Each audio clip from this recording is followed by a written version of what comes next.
కథల మధురిమ కథా సంపుటి నుండి చరవాణితో చమత్కారం కథ రచన శ్రీమతి తెలికిచెర్ల విజయలక్ష్మి.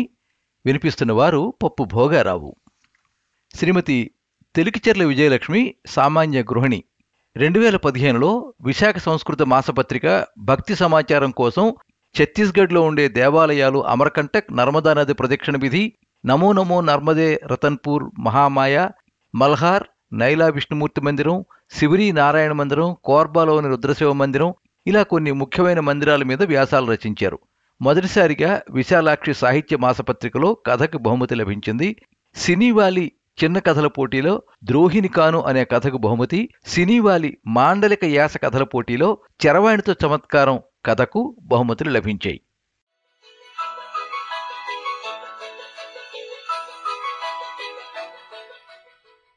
ఏటంత వేటి అంటూ కరువమ్మ సింగడిని ఇప్పటికి 3 సార్లు అడిగింది.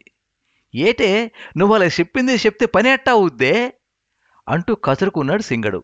మావా, పెళ్లికి శతమానాలు కూసింది దిట్టంగా చేయించు అని చెవినిల్లు కట్టి చెప్తున్నా వినిపించుకోవేటి?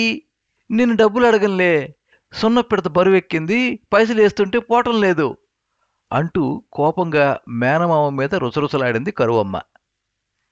పిడత ఊసురాగానే ఉలిక్కిపడ్డాడు సింగడు. బెంచి ఎక్కి వెతుకుతున్న కరువమ్మను ఆపడానికి ప్రయత్నిస్తూ, ఏటి నెలుకుతున్నావు? నీకు పనేటి లేదా? పోయి బువ్వండు, ఆకలైతాంది అంటూ కరువమ్మ దృష్టి పిడత మించి వంటపైకి మరల్చగలిగాడు.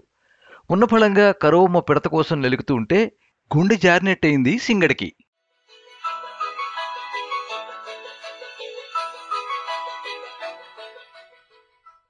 మూడడుగులు మాత్రమే ఎత్తుండే సింగడు 10వ తరగతి వరకు చదువుకున్నాడు. అమ్మ అప్పడాలు, వడియాలు, సుప్పులు, జంతికలు చేసిస్తే వాటితో ఇంటి ముంగడ దుకాణం ఇప్పాడు. బాగానే చెల్లుబాటు జరిగేది. సింగడి కోసమేనేమో సింగడి అప్ప కూతురు మేనమామ అంత పొట్టి కాకపోయినా కూసింత పొట్టిగానే పుట్టింది. దాని పేరే కరువమ్మ. కరువమ్మకు మేనమామ అంటే ప్రాణం. మావని ఎవరు పొట్టి అని పిలిచినా వాళ్లతో గొడవ పెట్టుకుని వస్తుంది. మేనమామను పెళ్లి చేసుకోవాలని, అందమైన తాళిపొట్టి కట్టించుకోవాలని మహా కోరికగా ఉంది కరువమ్మకు. ఏట్రా పొదుగాల నొక్కుంటా కూసుంటావు, బేరం చూడు నిలబడిపోనారు అంటూ సింగడి తల్లి కొడుకుని విసుక్కుంది. సోతన్నా అంటూ బేరం చూసి పంపించి మొబైల్ తీసి మళ్లీ టైప్ చేయడం మొదలుపెట్టాడు. క్రితం సంవత్సరం సింగడి స్నేహితుడు వెంకటి వచ్చినప్పుడు వాడి దగ్గర మొబైల్ చూసి కరువమ్మ పిడతలో దాచుకున్న డబ్బులు, తను దాచుకున్న డబ్బులు అన్నీ కలిపి మంచి మొబైల్ తెప్పించుకుని ఆపరేటింగ్ అంతా వెంకటి దగ్గర నేర్చుకున్నాడు. మొబైల్లో ఒకరోజు ఒక మెసేజ్ సింగడిని ఆకర్షించింది. మీరు కవి కావాలని అనుకుంటున్నారా? మీరు మంచి కవితలు రాసి పేరు తెచ్చుకోవాలనుకుంటున్నారా? మరెందుకు ఆలస్యం, ఈ లింక్ మీద క్లిక్ చేయండి అనే అక్షరాలతో పాటు అక్కడ లింకును చూసి క్లిక్ చేస్తే పోయేదేటుంది అనుకుని సింగడు ఆ లింక్ మీద క్లిక్ చేశాడు. వెంటనే తెలుగు కవితోదయం అనే గ్రూపు స్వాగతం పలికింది సింగడుకి.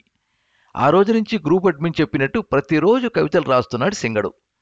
అలా 3 నెలలు గడిచేసరికి చెయ్యి బాగా తిరిగి ఎన్నో సాహితీ సమూహాలకు, పత్రికలకు కవితలు రాసేవాడు. ఇంట్లో అందరూ మొబైల్ ఎక్కడిది అని అడిగితే వెంకటి ఇచ్చిపోయాడని అబద్ధం చెప్పాడు అందరికీ.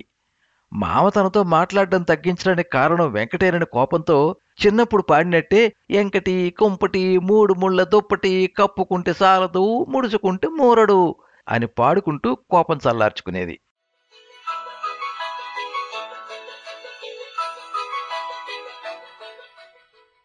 ఓరి పొట్టి, బేగిపార్రా, నాయుడు బాబు నిలబడిపోనాడు, ముందు బేరం చూడు అంటున్న అక్క వైపు కోపంగా చూస్తూ నాయుడు బాబుకి కావలసినవి ఇచ్చేసి ఆ బాబు వెళ్ళంగానే, వాళ్ళప్ప అందరి ముందు ఏటా పిలుపు, పేరెట్టి పిలు అన్నాడు చిరాగ్గా సింగడు.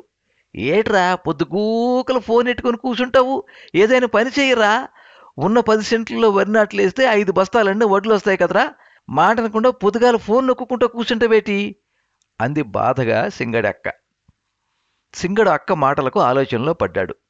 నేనేం పని చేయగలనే?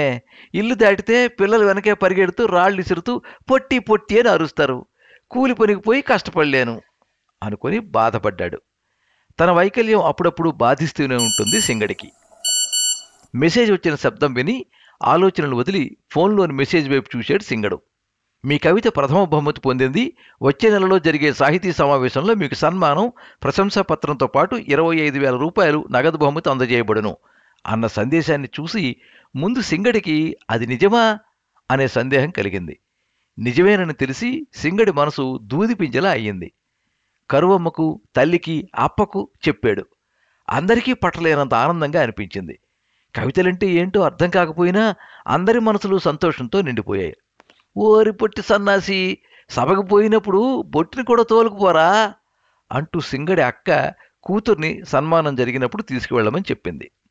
కరువమ్మతో పాటు సాహితీ సమావేశానికి హాజరైన సింగడు పెద్ద పెద్ద రచయితలను, కవులను చూసి ఈ సమావేశానికి రాగలగటం తన అదృష్టంగా భావించాడు. సింగడికి బహుమతి ప్రదానం చేస్తూ ఒక కవి అన్న మాటలు: 3 అడుగుల వామనావతారంతో ఆది విష్ణువు అహంకారి అయిన బలిచక్రవర్తిని సంహరిస్తే ఈ వామనుడు డబ్బు లేదు, పెద్ద చదువులు అస్సలు లేవు, కష్టపడటానికి శరీరం పెద్దగా సహకరించదు, అయినా నిరాశ పడకుండా తనలో ఉన్న జ్ఞానాన్ని బయటకు తీసి వెలుగులోకి వచ్చి శభాష్ అనిపించుకున్నాడు. ఇతన్ని మనం ఉదాహరణగా తీసుకుని ముందుకు అడుగులు వేద్దాం. మనమందరం ఇతడిని గౌరవిద్దాం, సన్మానిద్దాం. సింగడు సాహితీవనంలో ధృవతారగా వెలగాలి. ఇతని సాహిత్య ప్రయాణం ఇక్కడితో ఆగకుండా ముందుకు తీసుకువెళ్ళటానికి మనమందరం చేయూతనిద్దాం. అతనికి చదువుకోవాలని కోరిక ఉంటే తప్పకుండా ఆర్థిక సహాయం అందించుతాం అంటున్న కవి మాటలకు సభ కరతాళ ధ్వనులతో మారుమ్రోగిపోయింది.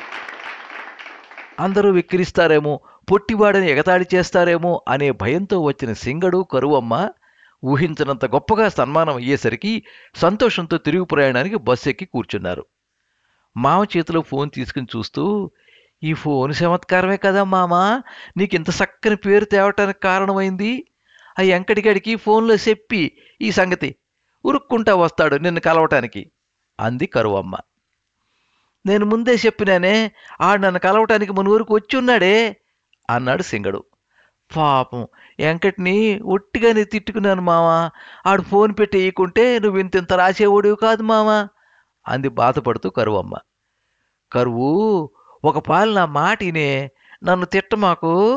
ఆ ఫోను ఆడియ్యలేదే, నాకా డబ్బులు నీ సున్న పిడతలో డబ్బులు వేసి పూర్తిగా రొక్కం ఇచ్చి కొన్నానే, నువ్వు నన్ను తిట్టమాకు మెల్లిగా అన్నాడు సింగడు. మంచి పని చేసినావు మావా అంటూ సింగడి భుజం మీద తలవాల్చింది సంతోషంగా కరువమ్మ. కరువు, దిట్టంగా శతమానాలు చెయ్యమని షరావుకు చెప్పేలే, ఇంతకీ నువ్వేటంతవే అని సింగడు అనగానే, పో మావా నువ్వేటంతే నానదే అంతాను కదా అంటూ సిగ్గుపడింది కరువమ్మ.